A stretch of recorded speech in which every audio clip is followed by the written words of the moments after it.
السلام الله عليكم ورحمة الله تعالى وبركاته kusoo dhawaada janaalkeena Fasun FX halkan waxaan idinku soo gudbin doonaa kooraskeena cusub aan ku baran doono suuqa sarifka lacagaha qalaad ee Forex-ka haddii ay tahay markii ugu horeysay ee booqashadaada waxaan kaa codsanaynaa in subscribe saarti like iyo share iyo comment-ine marnaba ha ka iloowin kooraskan waxaa ugu talagalnay isagoo af Soomaali inaan kusoo gudbino maxaa yeelay janaalka wuxuu ku jiraa isagoo English ku baxaayo marka waxaan rajeynayaa inaad ka wada faa'iidaysan doontiin haddii aad u baahantahay isagoo English playlist aad ka fiirin doontaa qaybta beginner-ka guud ahaan marka kooraskan intuu socdo waa kooras free maalin walbana waa idin soo upload gareyn doonaa muuqaalo oo ku saabsan barashada suuqa forex trading-ka markuu warta intaan baran istiraatiijiyadeena taasoo ah price action-ka mid ka mid ah istiraatiijiyooyinka ugu wanaagsan ee hadda suuqan loo wada isticmaalo ma jirto istiraatiijiyad xun balse qof walba istiraatiijiyad uu fahmo ayuu ku shaqaystaa suuqan forex-ka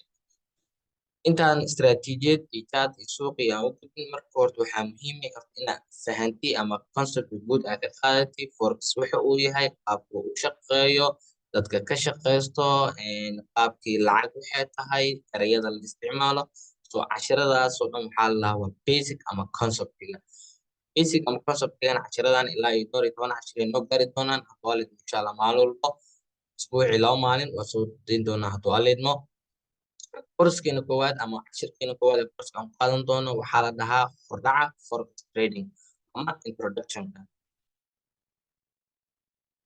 muuqaalka marka ama cashirkan waxaa ku baran doonaa 3 qaybood oo ah waa maxay forex-ka iyo sida uu u shaqeeyo iyo faa'iidooyinka uu leeyahay qof walba oo jiilka hadda oo dhalinyarada Soomaaliga haddii uu forex maqlo su'aalo badan uu isweydiinaa qof walbana wuu isku dayay balse in yar maahane inta kale maba joogteeyaanba suuqan maxaa yeelay 95 ilaa iyo 90 boqolkiiba dadka suuqan soo galo way ku fail garoobaan sababta ugu horeysa waxay tahay qofka marka koowaad uu forex maqlo ama lacag waxaa soo dhacaysaba in lacag profit laga sameeyo faa'iido waa in la sameeyo sax lacag waa laga sameeyaa balse lacag qaabka aad u doonaysid iyo qaabka suuqa loogu shaqeysto ayaa kala duwan daba halkan waxaa idinku fududeyn doonaa ama aan idin wada wadaagi doonaa hababka ugu fudud istiraatiijiyada ugu wanaagsan ee lagu baran karo barashada suuqa sarifka lacagaha qalaad ama forex-ka maxaa yeelay waxaa jiro janaalo badan waxaa jiro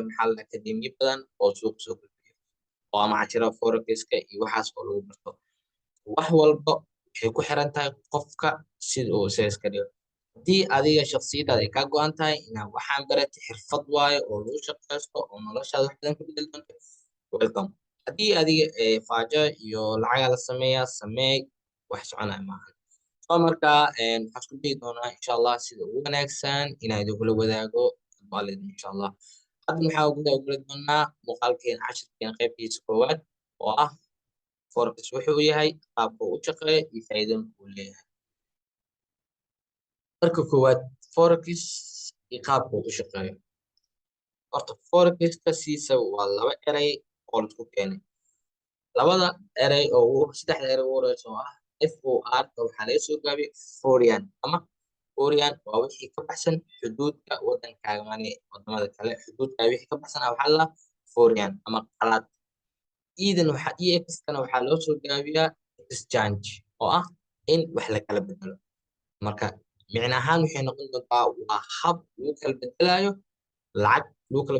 lacag kale marka forex-ka micno ahaantiisa waxay tahay inaad lacag ku bedeshid lacag kale suuqan oo forex-ka waa suuq furan 24 saacadood shantii maalin ee isbuuca sababtoo ah weekendiga sabtiga iyo xadda forex market ma shaqeeyo oo ma furno si aan u fahanno in lacag lagu kala bedelo lacag processkaas marka yaa ka qayb qaadanaya processkaas waxaa ka qayb qaata dadka dalxiisayaasha dadka international trade-ka iyo commercial-ka ay qayb qaadanaya tusaale kale hadda inta waxaa noogu muuqdo sawir qof taagan tusaale waxaa soo qaata adiga inaad tahay adduunyadaydana waa kanaa lacagay isticmaalayeen marka waxaa ujeedaa lacagtan oo buluuga waa lacagta oo pound lacagtan calaamadan dollarka cagaarka Mareykanka USA guduud xigeenkaane waa yuroga halka lacagtan kale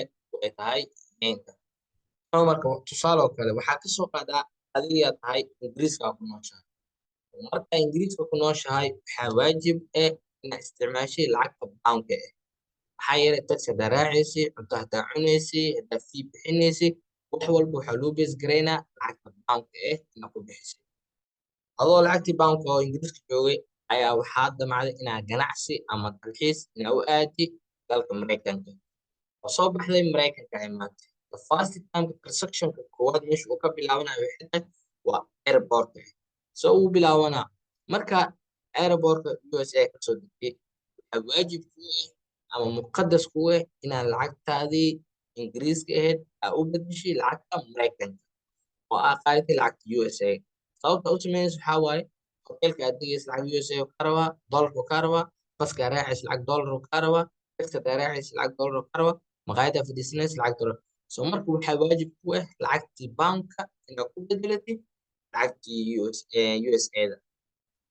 taasaa marka waxaa la lahaa foreign exchange in transaction-ka qaabkaas oo u dhaco. waxa lacagta laga sameeyaa waxay tahay transaction-kan labadan ka dhacayo ayaa lacagta lagu sameeyaa. rate-ka lagu kala bedelayana wadan walba dowladiisa ayaa maamusho ama go'aamiso rate-ka lacagteeda loo bedelayo lacagta kale.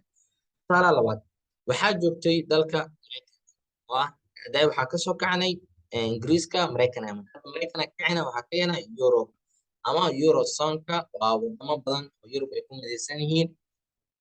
marka Mareykanka kacday waxaa aaday wadan Europe ka mid ah tusaale kale Faransiiska ama Germany aad.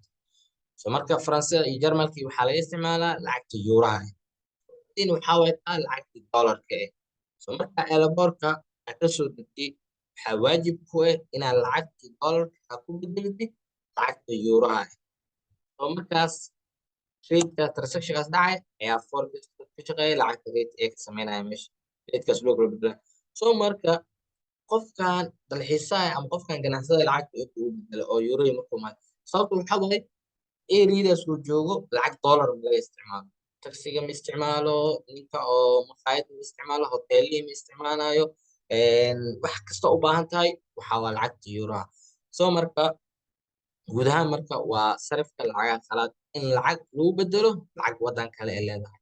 rate-ka lagu kala bedelayana qof ma gooye ee wadan walba dowladiisa ayaa gooso lacagta lagu kala bedelayo. haddaan hore u socono su-aasha kale oo muhiimka ah qofka inuu fahmo waxay tahay maadaama aad doonaysid inaad horta suuqan forex-ka aad ka shaqeyso ama inaad lacag ka sameyso.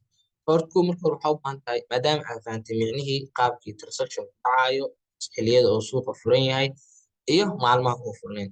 su-aasha kale u baahanta waxay tahay war adiga soo gashay yaa kaloo suuqan kugula jiro iyo sababta ay ugula jiraan maxay tahay. kow 4 qolaa ku jirto dad qaar 5 meel qaar artikalada way kala duwan yihiin laakiin 4tan ugu caansan. kow horta waxaa waaye suuqan ah waa central banks ama iyada dhexe ee dowladaha ay leeyihiin. maxay sababta central bank iyo forex-ka ama playmaker-ka u yihiin ee suuq u dhaqaajinaya maxay tahay. saawad ognahay wadan walbo dowladiisa waxay leedahay lacag iyada u gaar lacagtaas wadankeena waxaa maamula central bankiga wuxuuna ku maamulaa monetary policy-ga qaab oo lacagta loogu talagalay. marka bangigii oo wadankaas suuqa inuu ku jiro waxaa ku qasbayo inuu ilaaliyo lacagta wadankiisa qiimaheeda maxaa yeelay isagaa rate soo saara interest rate-kii inflation-kii CPI-da waxyaabo badan oo sameynaa. reason ugu weyn marka waxay tahay in uusan wadankiisa qiimihii lacagtiisa inaysan suuqa hoos ugu dhicin qiimo la'aan ay ku dhicin. sidaas darteed central bankiga suuqaana uga shaqeynaa. labaad waxaa la dhahaa suuqan ka shaqeysato waa bankiska ama private bankiyada aan dowladda ahayn.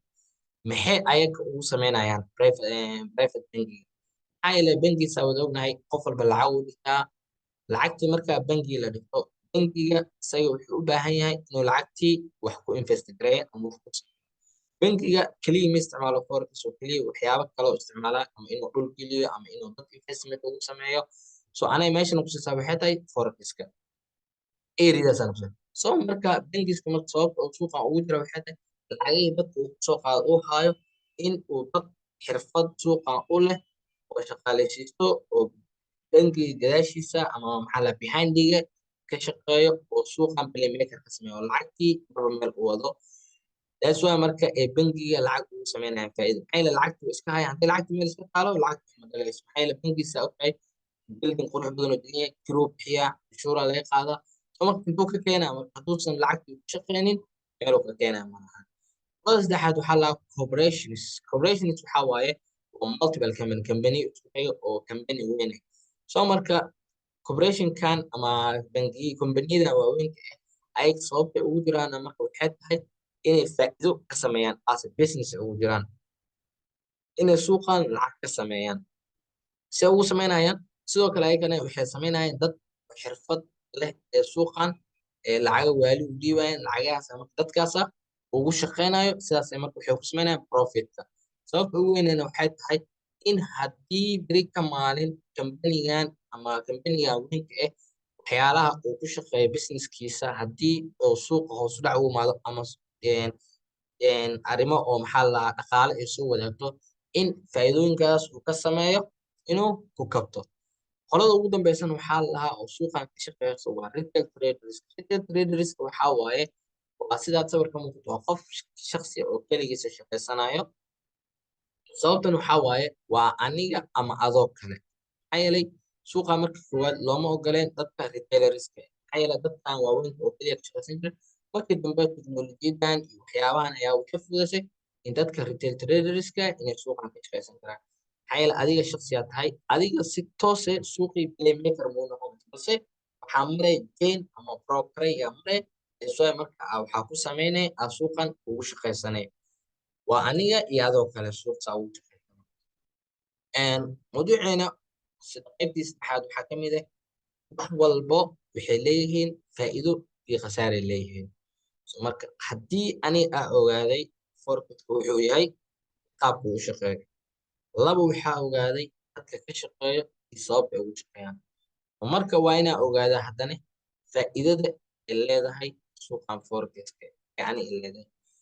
Kow waxaa ka mid ah horta waa low transaction cost calashaan qiimo yar waxaa ku bilaabi kartaa forex-ka. Markaa bilaabaysid ma lagu dhahaayo waa inaa haysataa lacag 10 kun waa inaa haysataa lacag 20 kun waa inaa haysataa lacag 50 kun ma jirto. Transaction-ka lacag yariis ayaa ku bilaabi doontaa inaad lacag ku bedeshid lacag kale. Sidoo kale faa'iidada uu leeyahay waa suuq furan 24 saacadood.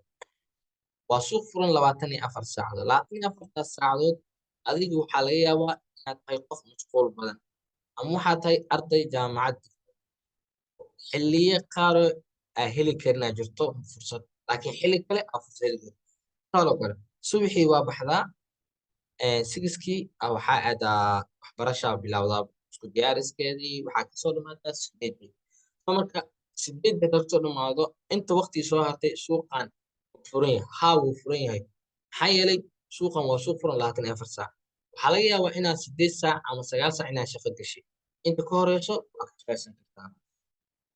Faa'iidada saddexaad oo leeyahay waxaa waaye leverage. Leverage waxaa la dhahaa waa capacity ama awood waxaa lagu siinaa lacag akoon ku shubatay haday $100 tahay haday lacag leverage lacag akoonkaaga lacag ka badan oo kale u dhiganto aa lagu siinaa si maxaa la dhahaa oo akoonkaaga xoogaa isku celiyo. Faa'iidada labaad oo afraad oo leeyahay waxaa kamid ah waa trading options. Calashaan qofka forex-kan ka trade gareynayo inuu leeyahay optiono kala duwan. oo ma jirto ma lagu dhahayo haddii aad doonaysid inaad meeshaan ka shaqaysid ama suuqa aad ka shaqaysatid waa inaad taqaanid strategy X ama strategy maxaa la dhahaa Y ma jirto. Iyo option-ka adaa iska leh. Strategy aad fahanti aad ku shaqaysan doontaa. Xilli allaale xilliga aad doontid ayaa shaqayn doontaa. Maalin kale ayaa shaqayn doontaa. So ma jirto wax oo muqaddasa ama waajiba oo lagu dhahayo waa inaad maxaa la dhahaa option-kaas iyo option-kan inaad isticmaashaa ma jirto. Guud ahaan marka muuqaalkeena koowaad intaan ayaan kusoo koobi doonaa. Waxaan rajeynayaa inaad muuqaalada kala socon doontid. Waxaan ka codsanaynaa haddii aad tahay markii ugu horeysay ee booqatay channel-keena inaad subscribe saartid, like iyo share iyo comment-na marnaba ka iloobi. Waxaan rajeynayaa nasiib wacan iyo guulo badan inaan suuqan ka wada sameyno. Welcome to Fason FX. Thank you.